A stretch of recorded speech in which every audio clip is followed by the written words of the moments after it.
Welcome to For Collectors.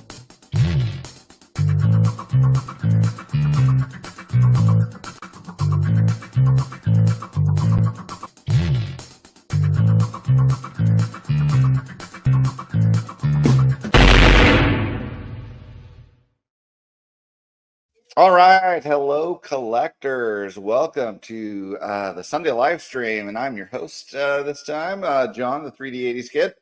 And it has been a whirlwind of a week. I got in there Tuesday morning because we were trying to finagle getting in early for a day 0 video that didn't quite pan out because they're still figuring out what the hell they're doing with media passes and such, and they're cracking down for some reason to shorten the access compared to what it used to be.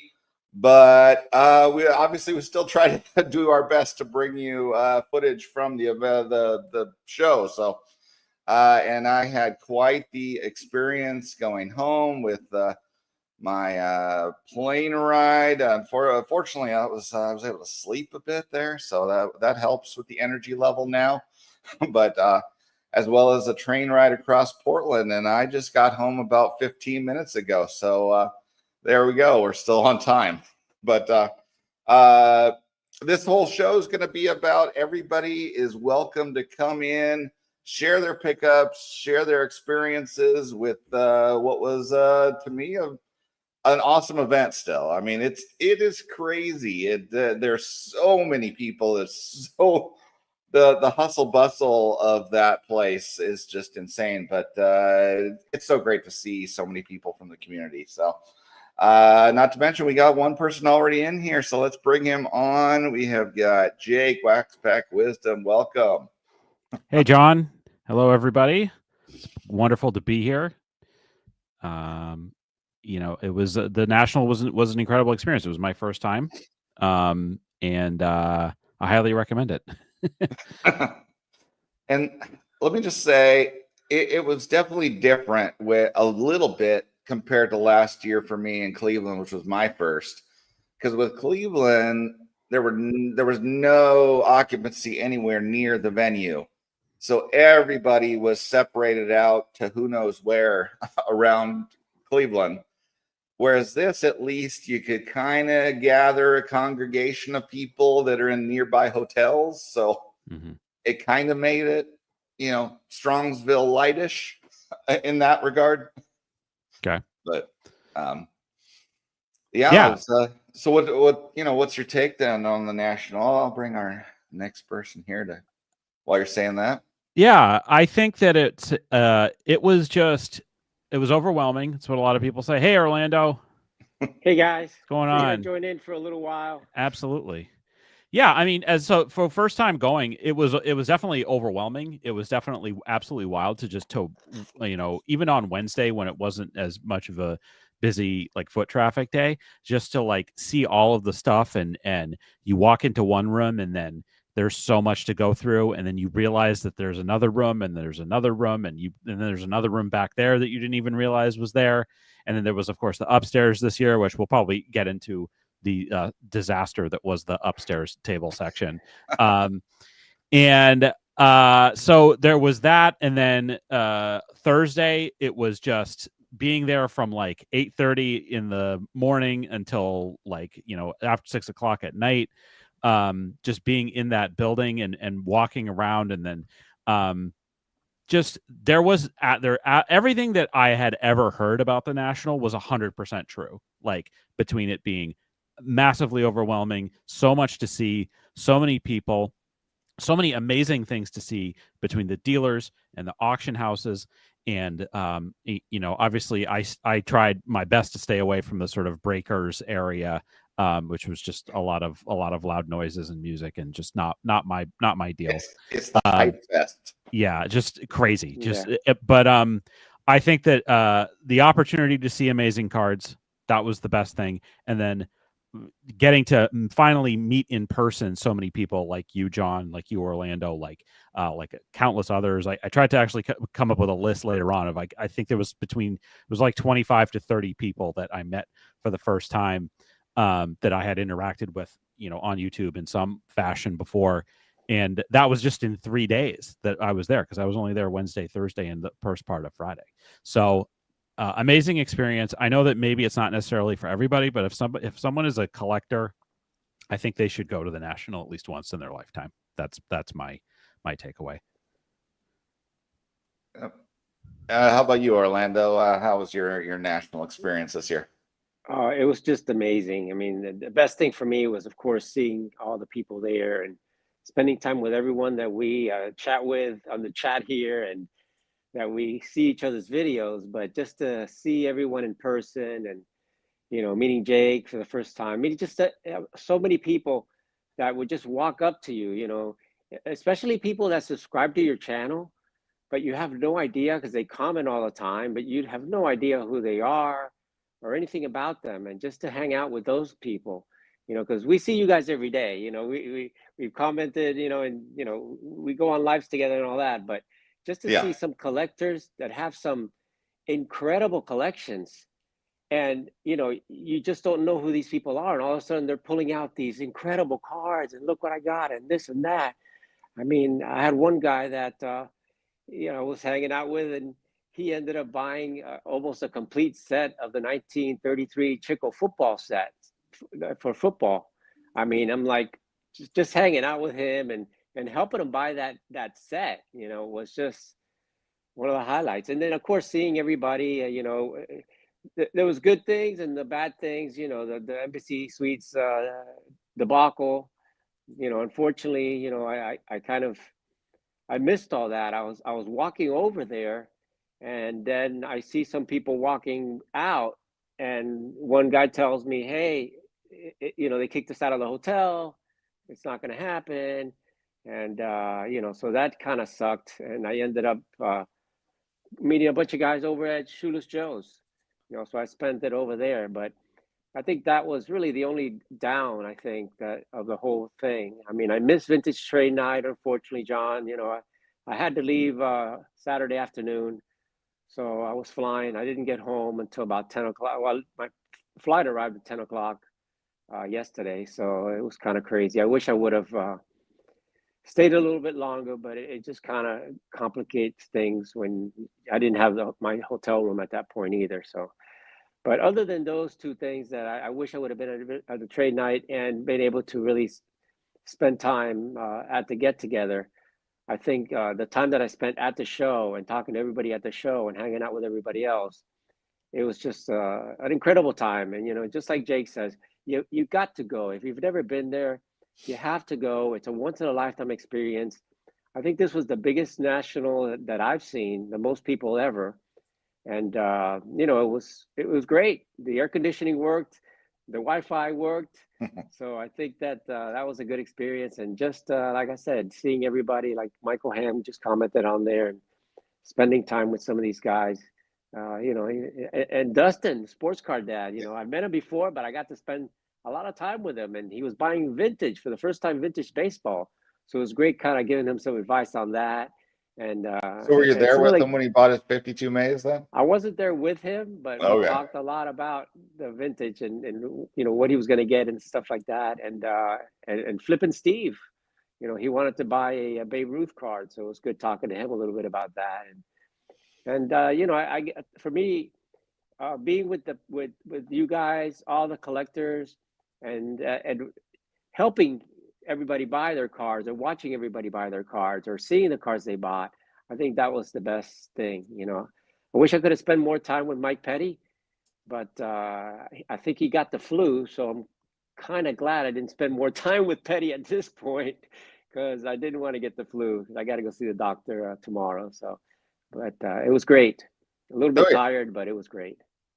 Yeah, I mean, to me, one of the unfortunate things was, for whatever weird reason, the National wanted to control all communication, and they didn't, for some reason, want to tell people about trade nights until a month before the show, which is we're pretty much too late for anybody to change travel plans unless they're going to spend a lot of money to alter their flight, alter their hotel. So that sucked, but I hope they don't pull that again in the future, that's going to be one of the things we're going to be. Fortunately for us, we've got some connections with some of the dealers that helped us get in the first place, and I think they're going to help us drive that point home that was stupid of them to restrict that, because then you have all these people that might have stayed an extra day at the show and maybe spent more money. So yeah, if I can jump in, John, like again, I didn't make the trade night either, but that was not really because I didn't know about it, but because we had sort of a long planned family event yesterday that so I wasn't going to be able to go regardless.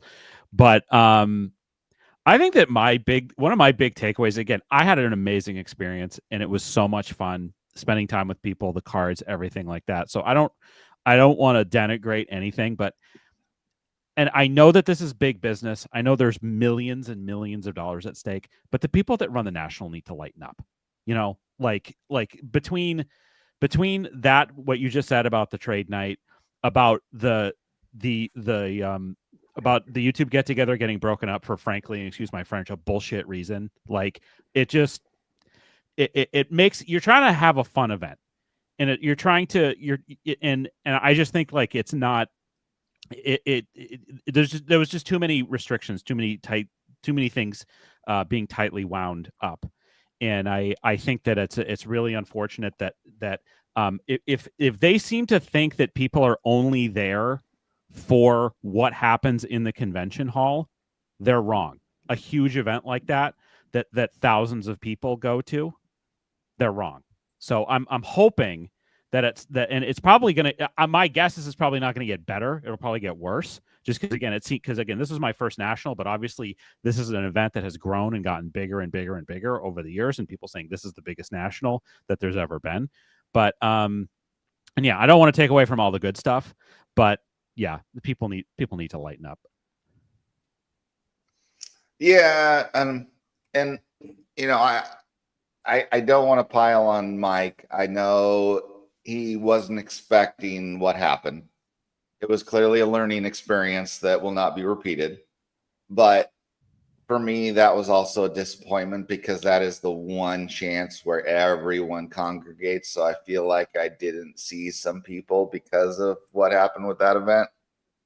So, I mean, that's just a little disappointing. But yeah, a little disappointing. But I think next year he'll get that straightened out, and we'll be able to do something like we did in in Strongsville, or something like we did in last year's, where they did it, I think, at the VFW or something like that. I think it was called. Yeah, that was Dave, Legends of the Dugout, got the connection for that location for us, and then they rented that. Mike rented that last year. Yeah, because really, that's, to me, that to me was the number one event I wanted to go to. Just to hang out with everybody. I mean, you got to see almost everybody at the show, but it wasn't the same as just seeing everybody in one place and hanging out with Dr. Beckett and all these other people that I didn't really get to see some guys, because that we didn't get a chance to do that get together. Also number one on my list. So yeah, and I was looking forward to it too, and to the credit of a lot of those folks, like they did kind of make it work in the best way they could. But Orlando, you mentioned it. I was I was part of that group too. Like we just went to that restaurant down the street, and that was a great time. But that was maybe like 15 or so of us max, and it wasn't. I'm sure it wasn't the same. But but hopefully, fingers crossed, next year they can get it straightened out. But I don't, like you said, John, I don't everyone was doing their best. They were trying to put on something that they had done previously, Mike, and it just was unfortunate. And again, it's because of the fact that the National tries to have this like really tight grip on everything that is happening there, and it's not good. It's not good for anybody. It wasn't good, because I don't think they realized what it had done to where they needed the wristbands for the trade night. Yeah. Because there was no instructions on the internet at all about even needing to go get it. The people who were in contact with us about trade night didn't know about it. They didn't contact us. And we heard the from other people that those were needed. And so then we started asking is how we even found out in the first place. It's too bad. So we had to make the last, second dive, catch to make this not be where no one can get in. Yeah, John's texting everybody he can to let them know about the wristbands. But yeah, So- again, those are the little things I think that hopefully all that stuff will be fixed for next year, and we'll be able to do a little bit more. Dan, you're awake. I decided that I shouldn't go to bed so soon, because if I went to sleep now, I'd probably wake up at like 4 a.m, and then I would be screwed. So, and I figured if Orlando can come on and could do this, I can do it. There you go. Yes, sir. I do want to bring a highlight right here to Sammy Thunder's comment. Huge shout out to Lonely Basement Cards. He went around the trade night and filmed our live stream for us because we were so each of us busy. And then also on top of that, we had so many. We packed a lot more wax packs than we ended up needing. So he hauled all those home with him because he had a car. So we'll be having those available for Strongsville. So that's great. But yeah, absolutely. Yeah. Keith, hobby hero. Yeah. Really, thank you very much, Keith. That was kudos to you, sir. Keith was awesome. He was everywhere. Yeah. It seemed like he was talking to everybody, and I don't even know if he got a chance to buy many cards because he spent most of the time talking to every single person, He actually nailed a couple of really, really good cards, including, and I've sort of been along for the saga on this. He got a very big mantle card, and if he shows up, I'll give him a chance to show it. But he got a very big mantle card that goes back all the way back to Philly, like 2 Philly shows ago, that he couldn't pull the trigger on while I was standing next to him. And he ended up getting it this time. He spent a little more, but he got a really, really nice copy. So good evening, Mike. How are you? Great to see Mike. Oh, I've had better weeks, I guess. Hopefully you're not getting too much black. We're no more salary for you. We're taking away your salary for doing the Thursday night thing. It's going to have to be free from now on. Yeah, it'll be free next time. Yeah, I was listening to y'all earlier, and I'm obviously, if I would have thought that was going to happen, that I would have done it totally different. Obviously, I mean, I had plenty of time to do. It's not like you can't. Just as we proved last year, we can rent an event, we can rent a place or whatever. Money's not an issue necessarily. I mean, everybody's willing to pitch in. Everybody, and it's not like this is hard. I had done it 3 straight shows in Chicago, just like we started to do it the other night. And so the expectation was, why would it be any different now? And I found out that it's not different now. Under new management, and under new ways of doing things that surprised me. It was way too late to pivot well. We tried the best we could. We ended up having the biggest YouTube picnic you've ever seen. And but it wasn't the same. No one feels worse than I do, I promise. And this is a signature event for so many people at the show, and to not have it work out the way it's worked out the last 7 years or whatever is, it wasn't great. And God bless Justin from Rabbit Hole Auctions. He was a rock star and did so much. He has already agreed to sponsor next year's event. Breaking news here on For Collectors. Great. We've talked a lot since then already, and he got to meet a lot of people throughout the weekend and stuff. But money is not an issue. We'll get the money. That's not a problem.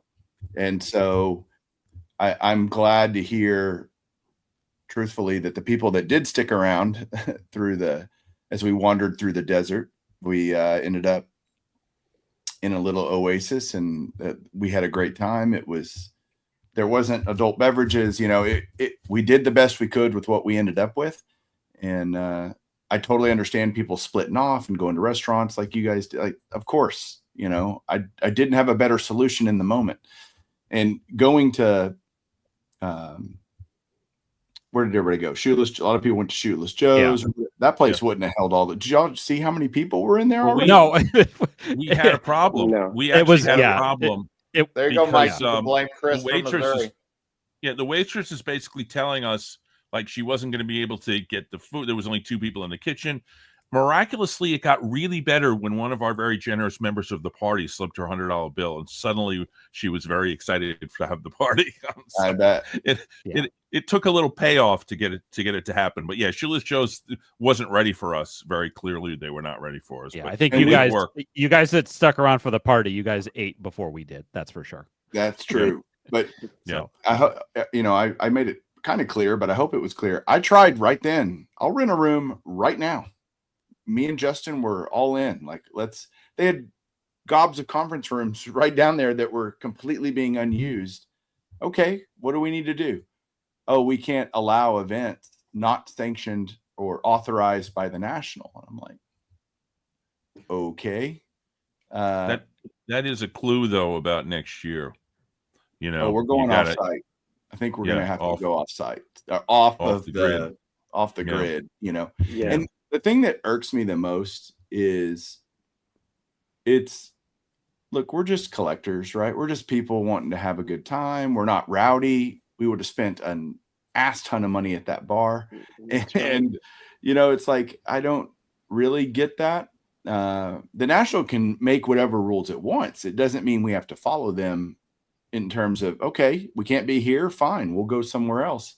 But the fact that they wouldn't want that for whatever reason, pick your reason. I don't know. It doesn't have to make sense to me. It just seems silly. Why wouldn't you want people to have a good time? And you know, I had a great national, but the YouTube get together was busted up, you know? Yeah. You would think they would encourage it instead of, you know, eliminating it.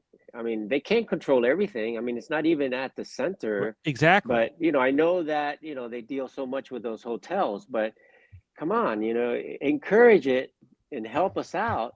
And I think it would have been a better thing. The same thing that happened with John with the wristbands. I mean, that's also another ridiculous thing. And then you couldn't announce the vintage trade night until whatever, 30 days before. You know, I think, you know, these guys at the national need to lighten up a little bit and help us, you know, help us instead of hurt us. Yeah. What, like, you know, Mike, from your perspective, Mike, it's like, why would you even think that you would need to ask the national for permission to do something that is not on the site of their event? It's like, I don't blame you at all. Like you're not at fault at this one iota. Like like I said it before and Orlando said it, they need to lighten up. Like we're there for an event. And if you just think that the whole thing is all just supposed to happen under their roof, that's the only thing people are there for, then they have no concept of what this thing is supposed to be about. And if I'm about to really get myself in trouble. That's what I do though. Come on. They want to control every part of it, right? There's this, and they want to. Last I checked, the National is a nonprofit company. I just looked at their Form 990 yesterday because I was going to do this whole thing about the profitability of it and this and that, because it's a nonprofit organization. It's a 501c. It's not a 3. Dan may know. Hey Dan, yeah, it's definitely not a 501c3. It's not a 501c, but it is a nonprofit. But it's a different kind of nonprofit. And so but the point I'm making with that is they want to control trade nights. Why? Because they can get sponsors for them. They want to control, XYZ part of the National because they can get sponsors. They can get more money. They can get more support. And if they're a nonprofit, why are they so money hungry? Mm-hmm. Great. Unless the question. top people are getting really high paid salaries. That's exactly what it is. Mm-hmm. They're getting salaries. Yeah. And so they want to control everything. Well, look, you can't control us. You can't control our community. You can't control what we want to do after hours. heck, let's just do the get together in the middle of the show. You know, not that many. I think a lot of people would still not go, but Oh no, you're kind of. Who Oh, invited this Who guy? let that riffraff in? there goes the the whole neighborhood. night. Yep. But look, Jake, I appreciate you saying. First of all, it was great to meet you. Yeah, you in too, man. person. But the idea that it's not my fault is not. I don't agree with that. I'm taking a lot of this on my own. Like, believe me, I told you, nobody feels worse about this than I do. I take this very seriously because I know how much people love it, and I feel worse for the guys that are viewers. We all see each other, talk to each other, whatever.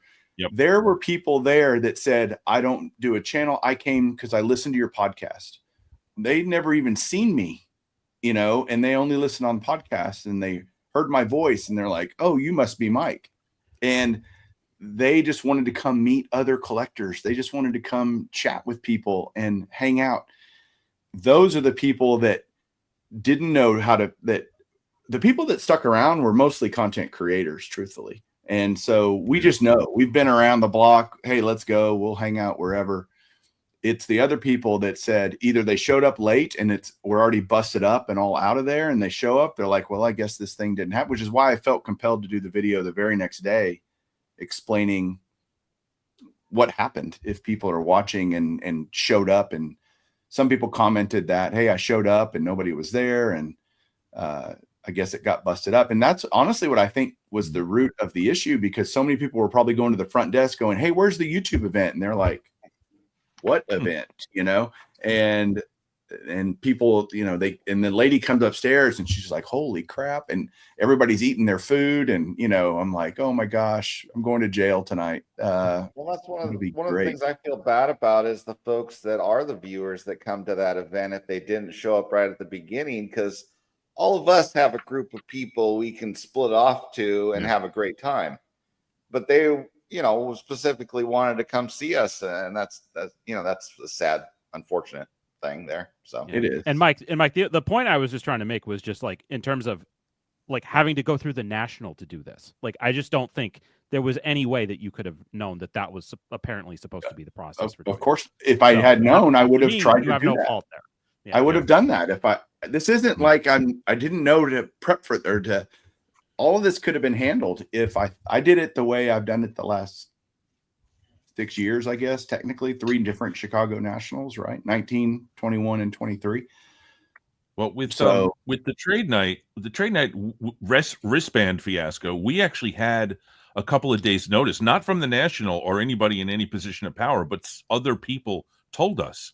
Somebody told me, oh, they're thinking about doing their own trade night elsewhere because they don't think they're going to be able to get wristbands. And I talked to Theo about this, and Theo got really proactive and got in with them and got us the wristbands that everybody ended up getting from us, and made arrangements to get them to people and did an email blast and text blast and all that stuff. You couldn't have done that, Mike, because you didn't have notice. We actually had like a 2-day window where we could get that together. And yeah, we had noticed Theo got the bands, and then we're all actively on our phones trying to connect to everybody. Yeah. Well, that let me share something. You didn't have that, Mike. You didn't have that notice. I'm sorry. Go ahead, Orlando. Yeah, I just wanted to share something to kind of share how far they've gone in controlling everything now. I was at the Lowe's, and you know, I usually stay there every time I go to Chicago. So last year I was able to book it way a year in advance, right? So when I go to check out today, I mean yesterday at the Lowe's, I said to one of the ladies there, I said, listen, I want to go ahead and book my room already for next year. She said, oh, you can't. I said, what do you mean I can't? I'm sure you don't have everything booked. She says, no, the National people have booked every room at the Lowe's, and they told us that we cannot book any rooms until they decide what rooms or how many they're going to use. I said, well, you've got to have something. I mean, I told the lady, look, this is my 3rd time here at the Lowe's. I'm a regular customer of yours. I'm booking 1 year in advance, and you can't give me one room? And she said, no, we cannot give you any room because the people from the National have taken every room in this hotel already. Is that ridiculous or what? The PSA people were in the Lowe's, which is kind of fancy. Golden and was all SGC there. folks were in the Crown Plaza. That's not quite so fancy. So that tells you how far-reaching these guys are now. They're going to every hotel, and whatever they want, they're getting from these hotels. So if you're going to try to book the lows, you're going to have to go somehow through the Nationals or somehow through that management group to get a room there, because they are, according to them, already booked up for next year's National. Hey, we're breaking a bad record here of going for over 30 minutes and no one has shown a card yet. So does anybody actually want to show a card? I got a whole stack There we here. My last card. Yeah, My there, last, Greg. oh. That's a big one. Oh, nice. You want to bring out the big boys right away? Okay, let's do it. I guess we'll bring out the big boys. Bringing out the big boys. Gorgeous pickup. That was 2x my biggest purchase ever before that. Look at the registration on this baby. Oh my God. This was a assisted by Greg, who was my wingman on this, and Tim Payne, and we double teamed him to get a little bit of money off by guilting him into remembering how what a good time he had at the trade night.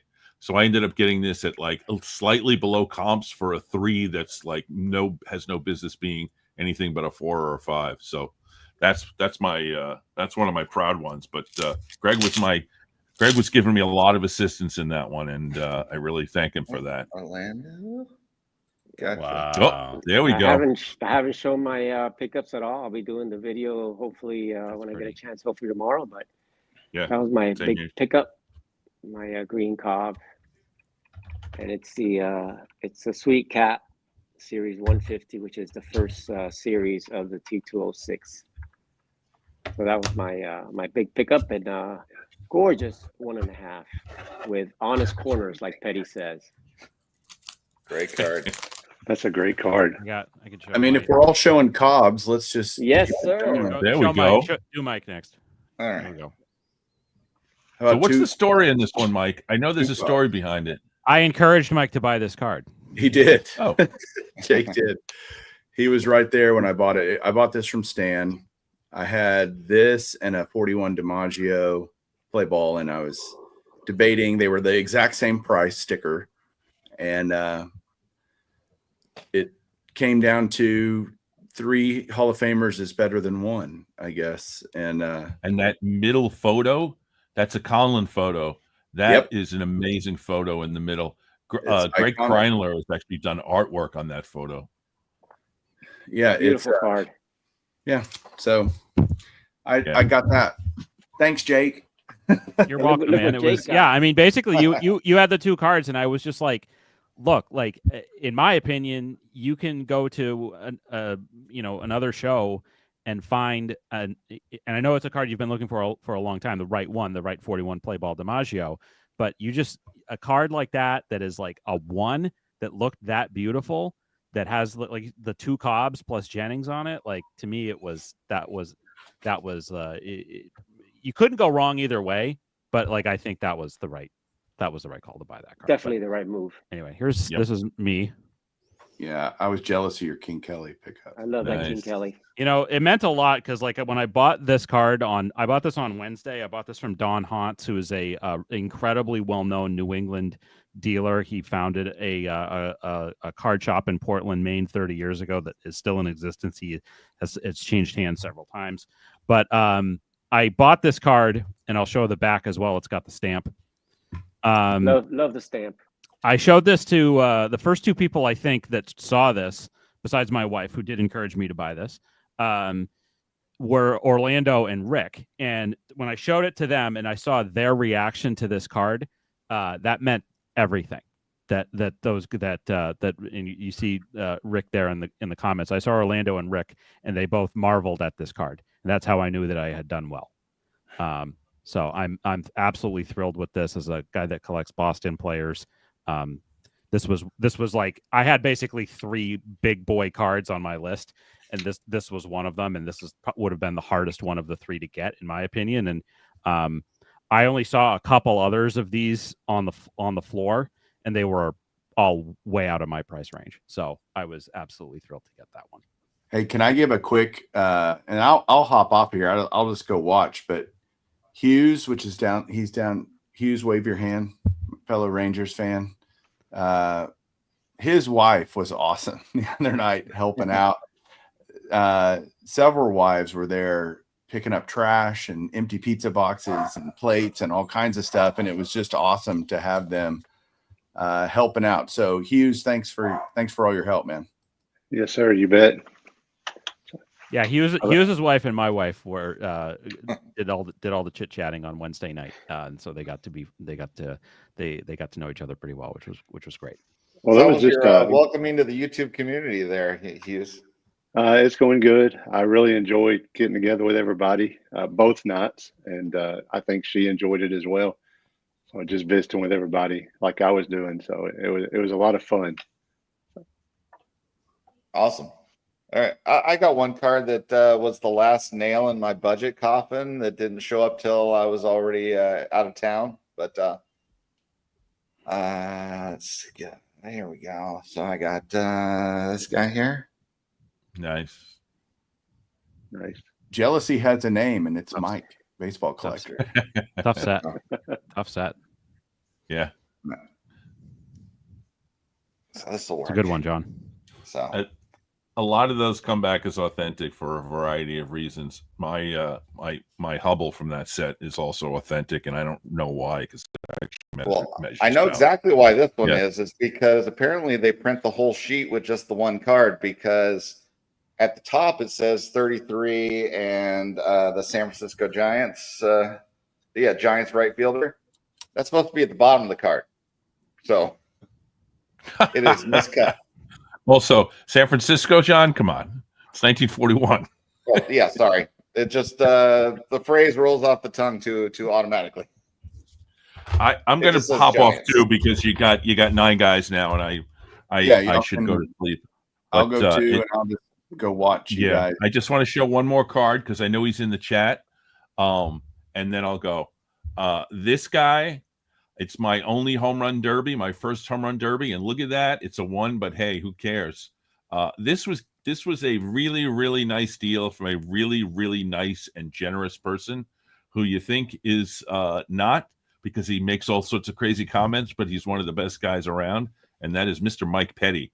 So I am thanking him forever for putting this in my hands and giving me a great deal. So Gil Hodges Home Run Derby, 1959. I think there's only like 17 graded, so that was beautiful.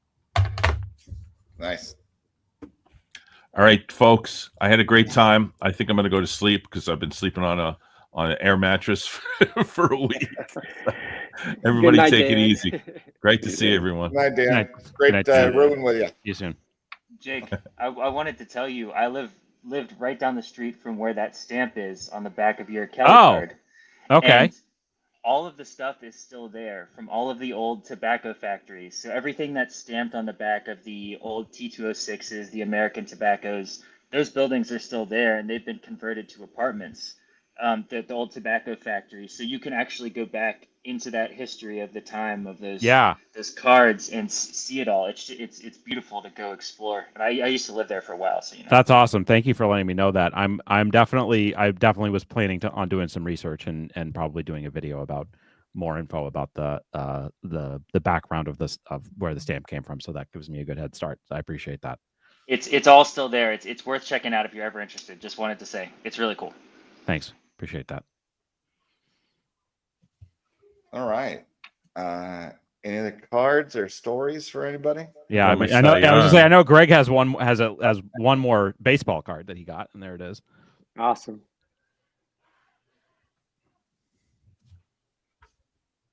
Greg is a man of few words this evening. Well, I know that. I mean, I don't want to. He's all talked out from all his card speaks for itself. Ask me anything you want. I'm happy to share. Oh, there's a little thing on there, but what was the best part about meeting me in person for the first time, Greg? You're a very sweet. No, you're a very sweet guy, Jake, and I've had a lot of dialogue with you for a long time. Been on lives with you, but it's always better to be with people in person. There's just a different vibe, and it's just fun. And Dan, didn't we meet on the shuttle from the airport in Strongsville? Yep. And you it's were there just with Teddy and was Darren too, right? And Darren, yeah. And we were going to the rental car shuttle, and we were just sitting there, and I look up and I'm like, oh, there's Greg and Petty and Darren. Yeah. I mean, for me, like, I wish that, I mentioned it was amazing to meet so many people in person for the first time. I guess I wish that I had been able to spend more time with everybody, but I was really just there for about 2.5 days, and tried to make the best of it as I can. By the way, Colty is me, just so people know, and it's Petty explained that to my wife, and I still don't really get it, but I can show more of my stuff too. I'm happy to It is tough though, Jake. I mean, there's so much, and there's so many people. You get spread thin, and you're trying to shop, and you're trying to talk to people, and you're trying to hang out with people. And so I just tried to find little pockets where I had some time. Orlando and I had a couple hours together on, I think it was Thursday morning, and that was super fun. And it's just, you just got to pick your spots, because it's so overwhelming and it's so crowded. And then you turn around and somehow you get split up, and then you're like, I didn't say bye, and they think I walked off. And but it's fun too, because when someone's in person, we see each other on screen so much that you're like, oh, I know that guy, I know exactly what he's like. And then you get in person and you're like, Jason, what the heck? And I want to say right now, Jason is my hero. So Jason, he picked me up from the airport after he had already shuttled Orlando home he got Orlando and Sammy Thunder, drove through traffic across town, 45 minutes, dropped them off, drove back through traffic through town, hung out for like an hour and a half to pick up me and my dad from the airport and drive us back through traffic. I mean, that was beyond nice, Jason. And that meant a lot to me. So thank you. I'm supposed to do that. I'm the Chicago. No, you're not. Guy. Oh yeah. If you're in Sacramento, I'll just call a cab for you, bro. Orlando and Sammy picking them up. It's literally like 5 minutes. I mean, it was nothing. It was easy. But still, I mean, you went ahead and volunteered to pick me and Sammy both up, and that's awesome. That's just awesome. Thank you. You You problem, are my guys. hero. What time did you leave to go back home, Greg? I had to leave, so I left my hotel at 5:15 a.m. and I don't even have Uber or Lyft as an app. In Sacramento, I'm not a drinker. Right. And in Sacramento, I live outside of town. So, I don't ever Uber for anything. I had one like years ago for like 10 minutes when I was in Disneyland. So I'm like trying to load the app. And Carl, who's here from Australia, goes, what the F are you doing? And I'm like, what do you mean? He goes, I'll take you. I have a rental car. And I'm like, no, it's fine. I need to be picked up at 5:15, then driven 45 minutes across town. And then you have to come all the way back and then go to the show. He goes, don't you effing tell me what I need to effing do. I'm bringing you to the airport. So I'm like, oh my gosh. So he picked us up at the crack of dawn. Literally, the sun wasn't even up. You gave me the look. I was willing to do it, but you gave me the look. Oh, I was like, dude, you've done enough, bro. You already are. I really appreciate it. Okay, no worries. All the YouTubers are awesome, and John Wade Boggs fan gave me a ride over to the restaurant on Friday night, and it's just everybody helps everybody out, and that was great. And one of the things that I really enjoyed, somebody that's nearing 70 years old here, is see the old men there, Coach Miller, seeing Darren's dad, talking to those guys are great too. So tell the coach that I love hanging out with him, and Darren's dad and Dean, Darren's brother, that I got to meet for the first time. Just really awesome time with all the guys there too. The old guys. I'll relay a story that I had, just to talk about the generosity and how nice people are. I mentioned this in my last video. That we went to Shoeless Joe's after the Embassy Suites thing got kind of broken up, and Dan mentioned they were understaffed and it took forever for the food to come out, and we had all ordered food, and it took my wife and I we're going to share something. And we were like the last ones to get food, basically.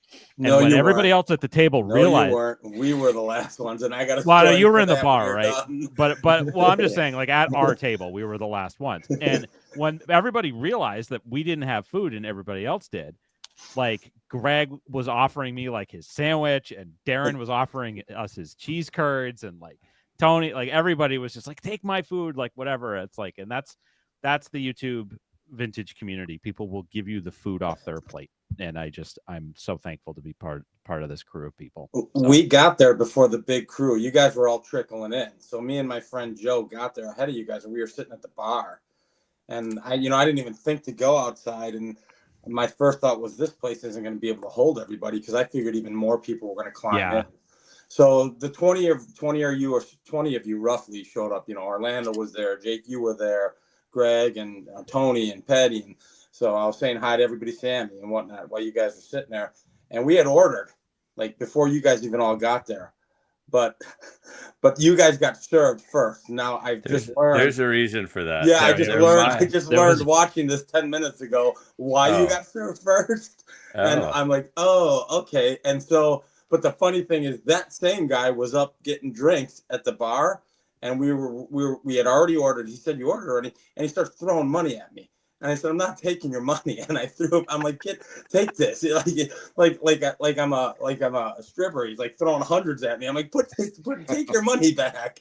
I'm like, no, that's not happening. So, but then I did the waitress even told us, she's like, we're dealing with that large party out there. I said, well, I'm with that large party. I'm just not sitting with them right now. I said, so they came in after me. And they actually comped us our food. They charged us for one of, it was like, we ordered like 3 things and had drinks, and the bill they were very good about it. So, I mean, all said and done, it was a good thing. But when she started blaming it on the big party out there, I said, I know who's in charge out there. And I said, it was the guy who was in here earlier. I said, tell him to come see me, meaning Petty. I'm like, tell him to come see me. So, no, but it was fun. It was, that was nice, splitting off. I know it's, the minute it happened, I had an idea that Mike was trying, you got to pivot to plan B. And once plan B happened, I was wrong. Okay, so I had the wrong guy then. Sorry. But yeah, one or the other, right? Yeah. But so once he started to pivot, I just said, I can't do this. I got to go sit down. I was just tired. I'm like, I want to go sit down somewhere. So that's why we chose Shoeless Joe's. Tony, what did Tony say? What did Tony say at the thing? Yeah, no, he just JE was saying that yeah. Okay. Super good meeting you, buddy. JE, you're a classy guy, and you brought some really thoughtful gifts for several people. And I'm going to mention some of what you gave me on Friday in my Friday episode, but it was really good meeting you, bud. So I didn't even get in until probably midnight on Thursday night, just because my flight was delayed like 8 hours. So Greg or Orlando, I didn't even get to see you guys when I was out there. Yeah. But so we had a good time hanging out with like Keith from Lonely Basement, and so we were up, through today, walking the floor and seeing what we could find, some last minute things. And I finally pulled the trigger on a card that Howard Chasser had, to add to my Clemente collection. And you guys are going to agree with me when you say buy the card, not the slab on this one. But so wow, 62 Clemente in a BVG slab, right? But BVG for the win, Dan. BVG for the win. So beautiful. And no chipping at all on that 62. Yes. No, and that's what I love about it is it's just no chip, and then the back's like dead center. So, congrats. But he had it in Strongsville, and I was looking at it, and I actually offered him the same price that I offered him in Strongsville, and he took it this time. But and honestly, like I got to give a shout out to Howard. He was just absolutely amazing this weekend. On the trade night, you could see him, like he was all around the floor trying to you know, buy cards. And I think a lot of that was, it was not even necessarily things that he was looking to incorporate into future sales. It was, you know, just him trying to initiate, and, you know, he was buying things from kids and things like that. So I give him a lot of credit. I know he was really supportive during the Strongsville trade night as well. So I give, you know, the fact that you guys, I think you guys chose some pretty good sponsors that you worked with as well for the trade night. And That were I know great. it had its I mean, problems, Howard but gave us funds that helped us get some of the gifts and things, and Leighton was great, giving us that huge allotment of vintage cards, so we could throw a vintage card in every single little package there that included the wax pack. So so many great dealers out there, and Ash for the dinner that he did. And I mean, it's just you know, the young guy Garrett was there, and James Elite Hunters, and George Diamond Yards, and you know, it's just so many great dealers. And I personally want to thank Tim Payne. You know, he also helps us out a lot. And when I walked over to his table, he got out from behind the table, took him out and talked to me and hugged me and spent some time with me, and told his wife, take over here. I'm going to spend some time with Orlando. I mean, that's the kind of things that is just unforgettable from these dealers. And just like Ash, you know, Ash said a prayer for me and everything like that. And, you know, those guys are just, they're not just dealers, they're friends, and they're part of the family. So I just want to thank all those guys. Howard, I mean, I can't name them all, but all those guys are really part of our small YouTube community. So I want to thank them all. Yeah, definitely. Who doesn't want to spend more time with you, Orlando? That's why I wanted to pick you up at the airport. I got a couple more minutes with you. Thank you. Well, I mean, honestly, these guys are making a little bit of a living with the cards, but they're kindred spirits because they love them. Oh, yeah. Agreed. That's it's their passion, right? So yeah, it kind of serves two purposes. You're building connections through the collector side of things, but you're also building connection to the business side of things. So it works out. And of course, we're going to buy cards from them. And let me show you the card I got from Ash, and then I'm going to have to kick off and get some rest for tomorrow. But this is the card that I got from Ash this year. Like I said, I always try to buy cards from the dealers that I know and I respect, and you know, they give you the good deals. I mean, look at the Cobb that Greg got from Ash, and look at this Retorado, how clean that Retorado is. Yeah, that's beautiful. Yeah, and it's gorgeous. just a 1.5 because, Awesome. of course, it's missing a little bit of paper loss there, but it's not on the actual writing. So, oh yeah, you got the whole back. You know, so I just want to thank again Ash and just all the dealers that always work with us and give us some great deals. And like you said, you know, hey, we're going to give them business because they're just good people. Absolutely. 100%. Well, thanks for joining us, Orlando. All of us were so pleased to be able to see you at the event. So thanks, guys. Well, Get some rest, my friend. I'll watch the rest of the show. So thank you all, guys. I love you all. Thank We you. love you, buddy. Orlando. Take care, man. Take care. so all right. Well, I picked up a card here that's perfect for somebody still on screen because Drew Clean Sheep Shots did a thing with a group of us that he did last year in the frat house where we opened a pack of junk wax, and whoever got the least amount of Hall of Famers would have to eat the gum. Yep. And fortunately, this year I was not part of a 4-way tie of 0 like we had last year. I've never had to do it. Did get 2 in my pack. It was Sammy that got skunked, but the special card in my pack was this guy here, which because the goat, because he was the stuck Show to the him the gum back. card, which makes it even better, right, Greg? it's pretty good. It's pretty good. You got the all-time best pitcher, and you've got gum. What more could you ask for? Did you eat the other half, John? Did you eat the other half? No, unfortunately, it broke off here just recently here. Iconic Al brought a box of 89 tops, and he was handing out packs, and I got it, and I just threw it in my pocket. And when we were eating a Wednesday night, I opened it, and Mike Junk Wax Hero goes, "I dare you to eat it, and then I'll film you." And I ate it and it had dissolved before he even got his phone out of his pocket. Right. Oh yeah, if you don't have the camera Yeah. rolling before you put it in your mouth, you're missing the reaction, and then that gum is just instant powder, and it's gross. I don't know. It didn't sit well with Sammy, and it was more than like 30 seconds. Sammy was struggling with it for about 2 or 3 minutes.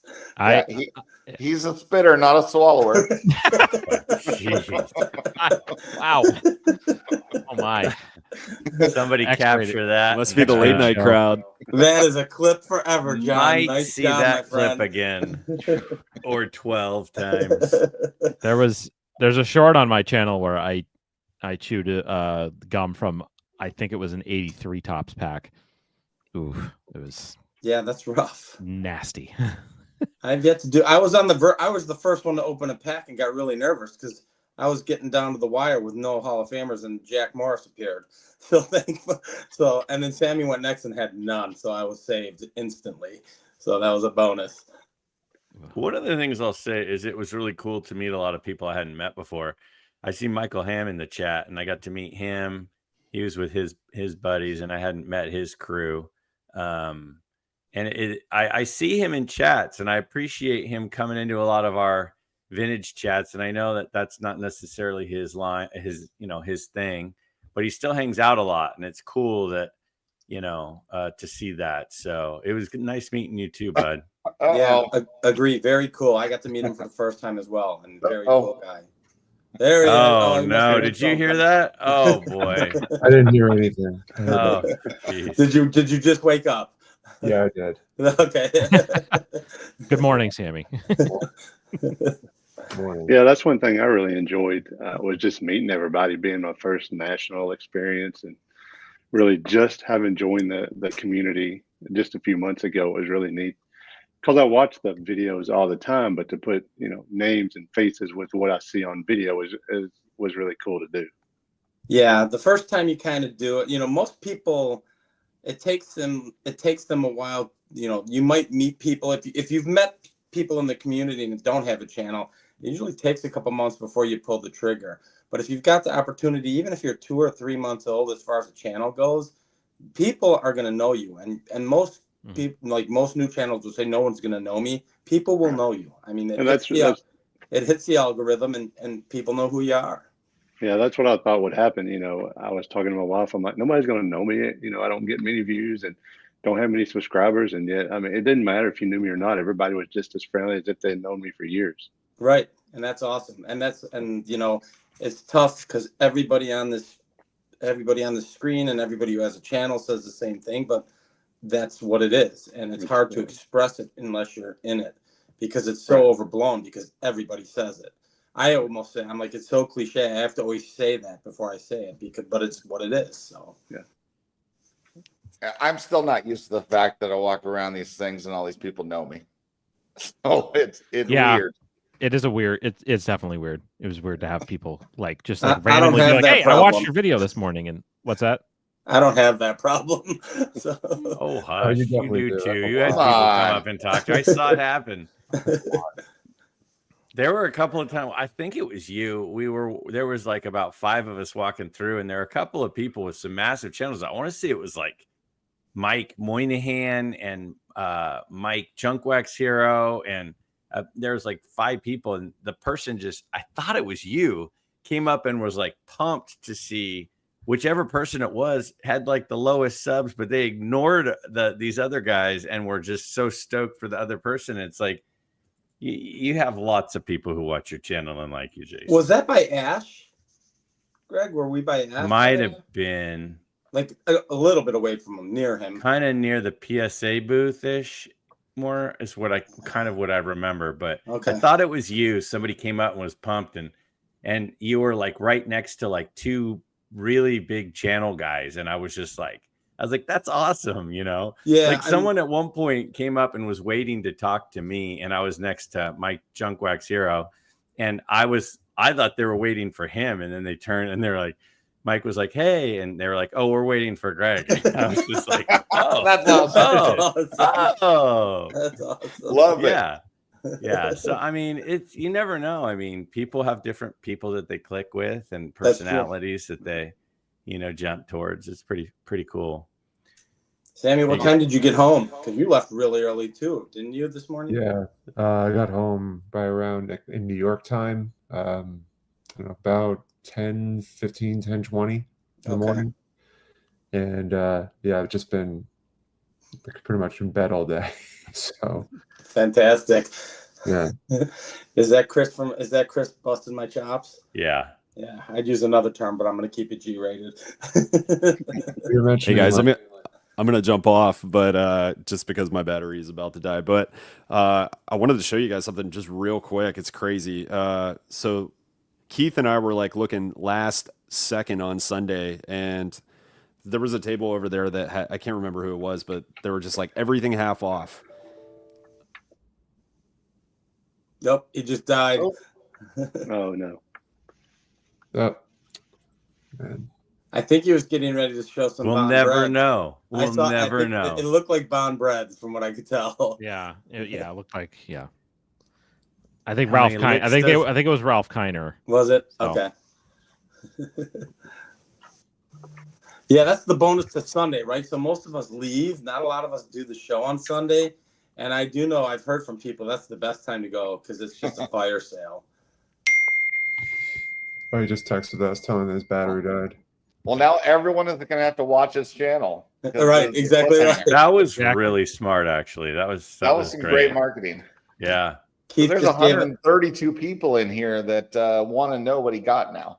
Keith just gave us the answer, and we were correct, both Jake and I. It was a combination of what we saw. Yeah, that's technically that's a rookie card, technically. Right. All right. Yeah, let me post. I'll post Dan's link in there in the chat so people can, there you go, guys. Eat your heart out. I could show, John, I'll show a few more things that I got. Sure. So, in sort of some of those rarer sets from the 40s, speaking of, I did get this blue tint Ted Williams, which you don't see this too often.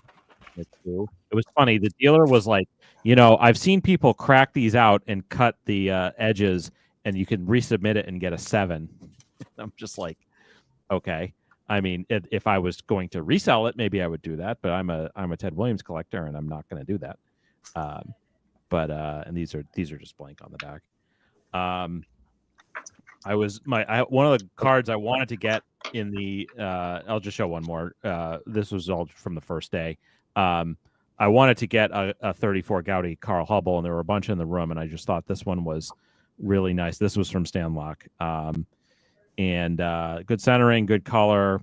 I wanted the 34 because famously this was the year that Carl Hubble struck out like 5 Hall of Famers or whatever in the All-Star game. In a row. In a row, yeah. Babe Ruth, Luke Gehrig, like Al Simmons, Jimmy Fox. So I wanted to. I had a 41 play ball Hubble before that had a bunch of paper loss, and I thought, I want a nicer one for my PC. So, and there was just there's like some scratches on the slab. I'm probably going to cross this to SGC anyway, but yeah. So those were my first day pickups, but I'll see the floors. Fantastic. You better hurry on that cross. Yeah. Well, yeah. Well, I did walk past the SGC booth, and it was sparse. I watched your video, Greg. I cannot believe that is insane to me. Well, I think as Dan said, I do think some of it has to do with them not doing the on-site grading, but that is definitely disappointing. But still, even without they didn't do it. They didn't do it last year. And correct. This year. Correct. Now, let me ask you. Can't compare them necessarily. You have to compare SGC this year to SGC last year. And they were SGC last year. There were lines to submit, and there were people sitting around like playing yo-yo that were employees. There was nothing to do. Well, I guess I don't get it because like we see the gem rate numbers, like they're still taking in a ton of cards, like compared year over year and that kind of thing. But it's like down though. Do you think that people took the Pete Steinberg news as SGC's going under? Like, do you think that's what people took that news as? Like, do you think they screwed themselves by the time? Like they could have just waited until after the National to announce that. Oh, And no, Pete just absolutely not. How about calling it a boutique They would've company that wants to lost shrink so to many people. 2017? I mean, there's so many places I can go with what you just asked. Right. Do I think they screwed themselves? Well, who screwed themselves? You're assuming that collectors want SGC to succeed. Right. If they want them to succeed, that wasn't a good move. They want them to go away. So the package that was made with Pete was probably made the minute collectors bought PSA. But the timing of the announcement was still such that they decided to do it the week the announcement that Pete was leaving, which was not up to Pete. Like, we all agree that wasn't up to Pete. Like, none of it was up to Pete. But that timing was probably laid out 18 months ago. And the reality is, what were you gonna do? Were you gonna do it after the National and have Pete standing there swinging a yo-yo, or not even showing up and everyone asking where Pete is? At the end of the day, I mean, there's no, Sammy, you and I were joking all weekend long, and I love this topic. We're going for boutique. Yeah, boutique is going to be gone in a year. That's really how I feel. So it's Well, if you said, Mookie. Well, that's where we kind of have a difference. I honestly think that SGC will stick around as an alternative, but it's only going to be vintage. They're not going to grade anything other than vintage, only 1980 and earlier, just because they know how loyal of a fan base there is with the vintage community. So I found it interesting that they didn't even set up at the Dallas show in July. Every show I've ever been to up there, they've been there, and it's been people setting every time I've gone by there, but their booth was completely empty. They didn't even make the trip. They did the same thing with the front row card shows on the West Coast. Right. Sammy, do you out of being on site?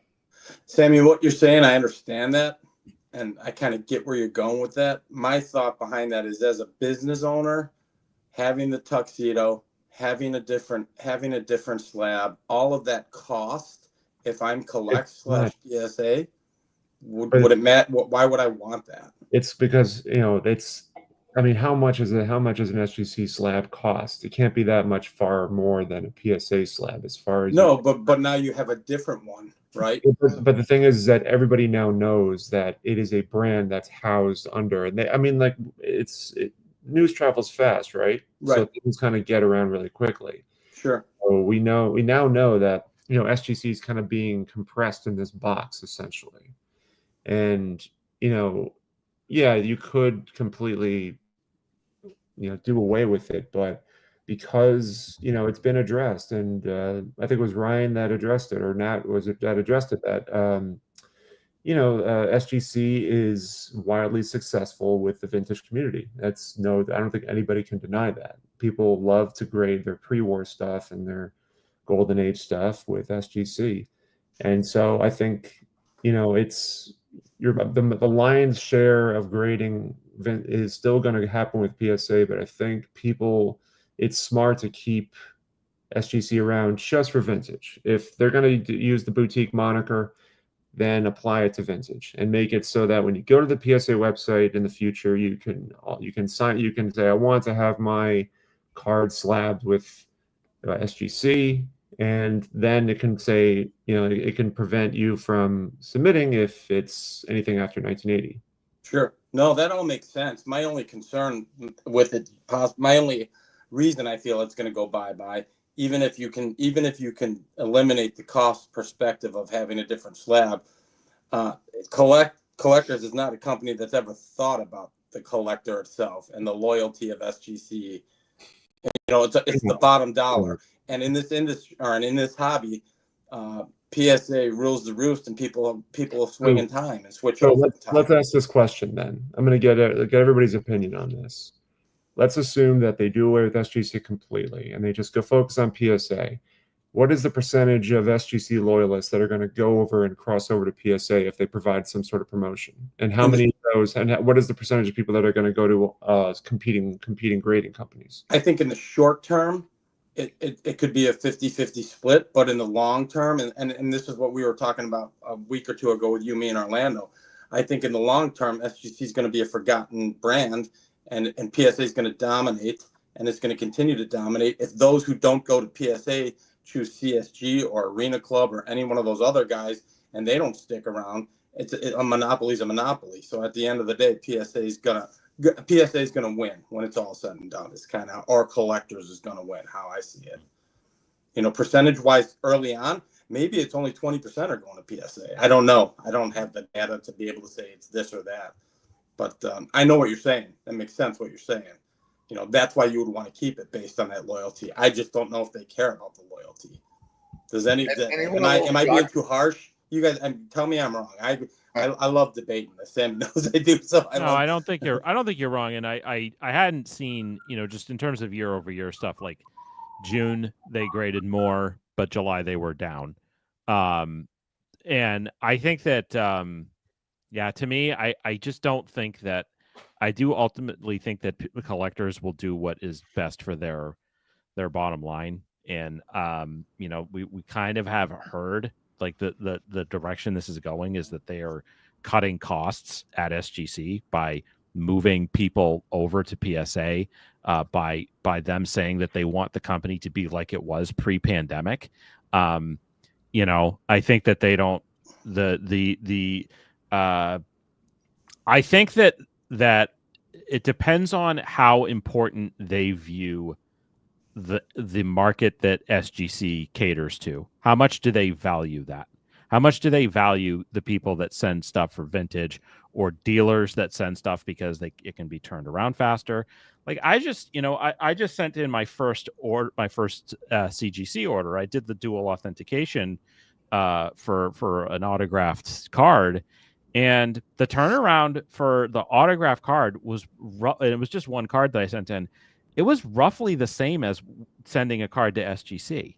So, and CGC has deep pockets. It's a big diversified business. I think they're a legitimate threat. And so to me, if the big reason why PSA would keep SGC around is if they feel like the business that SGC does, if they feel like it's going to really hurt them to lose that business to a legitimate competitor like CGC, they'll keep SGC around as long as it's not hurting their bottom line.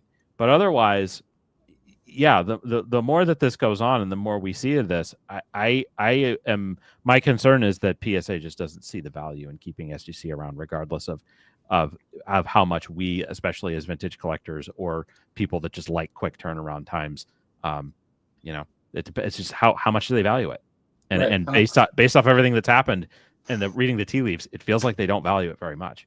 Right. That's kind of, you're saying it way more eloquently than me, Jake. That's kind of where I am with it as well. I'll throw my take out there real quick, and I'm not saying anything that I haven't mentioned before, but let's say it costs $10 to grade a card, and at SGC they charge $15, so they have a 50% profit margin, right? If it costs $10 to grade a card and you have to pay $25 at PSA, that's 150% profit margin, right?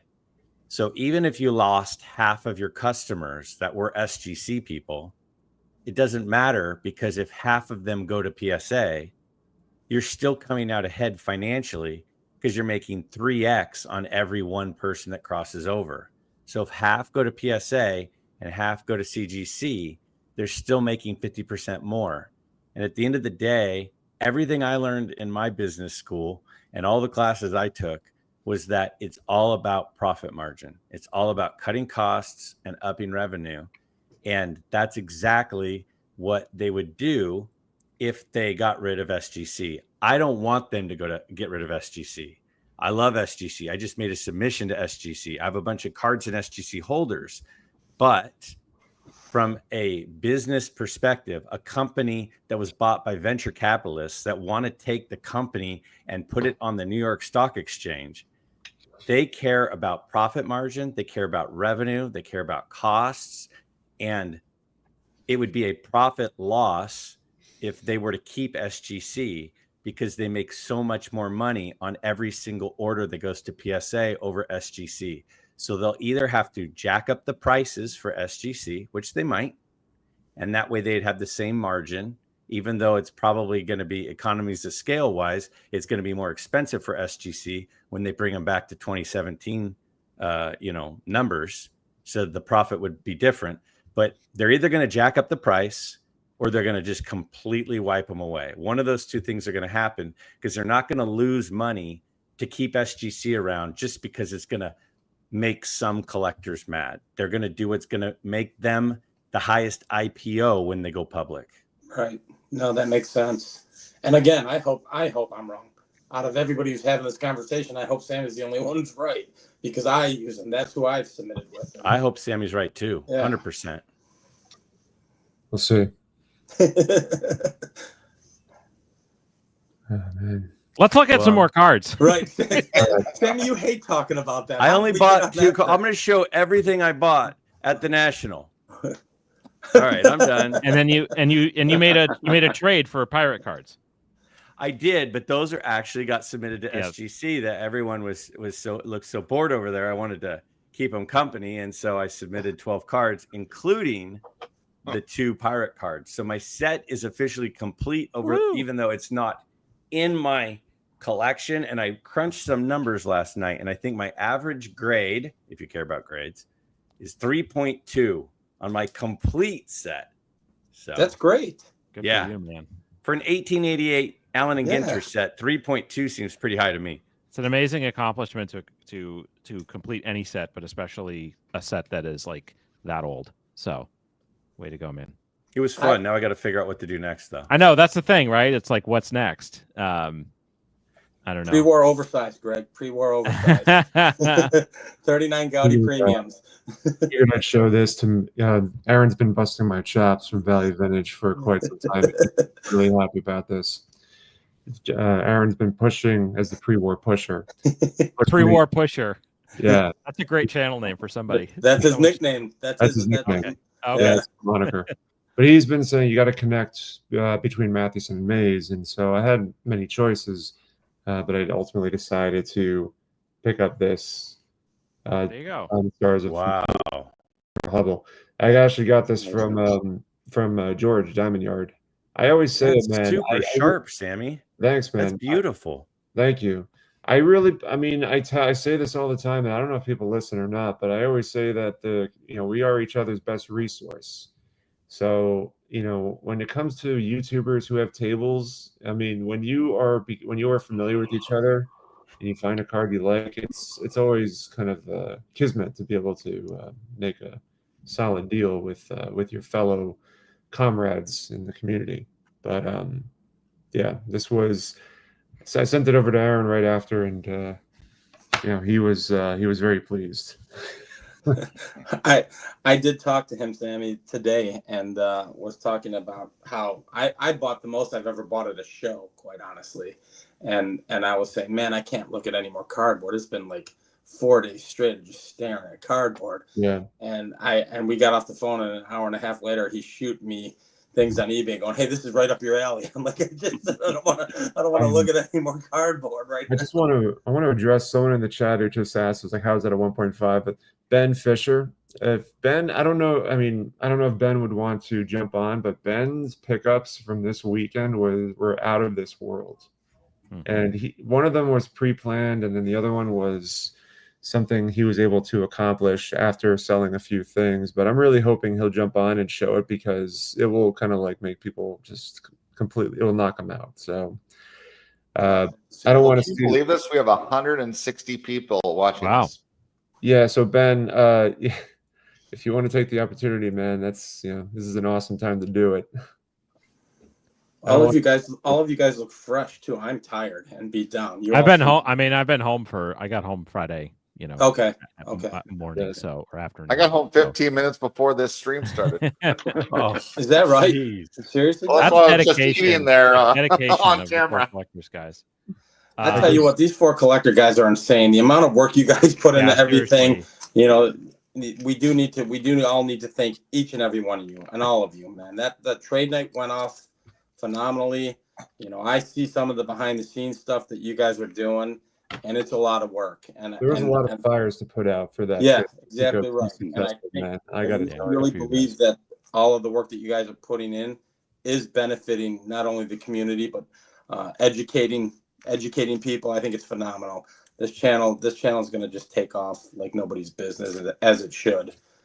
It's a perfect idea, and you guys are doing a fantastic job. See, Well, Petty just spoiled it in the comments. Yeah, I see it. That's all right. It's all right. I mean, if Yeah. Ben wants to jump on, he can. But yeah, as far as going, I mean, all right, I'm not going to go on a rant about the whole trade night experience. I'll save that for another time. I already heard it. Well, let's just say the trade night went very well in spite of Yes. the Yeah, it seemed like communication it of was the great. national. No. As far as the overall, like the outcome was phenomenal. Yeah. I mean, there's tons of people there, and everybody that we were concerned about getting in got in, so that was not an issue at all. Everyone seemed to be making moves and deals and trades, and a lot of that was really, really good. It's more of the logistics behind it that was really just like an absolute nightmare. I will talk about this because I see a comment on that Petty just made. So when we all split off from the trade night, a bunch of us ended up at Sheila's Joe's. And again, I was sitting at the bar. I didn't sit at the table. But I went to go visit with everybody when I was done eating or after I had a drink. And I met Finley and her dad, Jason. And I just talked to them for a little bit.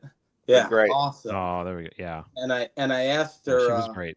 I said, "What do you collect?" And she said, "I collect vintage baseball." And I said, "Well, what's your favorite set?" Because I was in my head, I'm like, I'm going to put a care package together for her because I can come home, do that, and then bring it the next day. And she said, "Well, I like the 52 top set." I said, "Okay."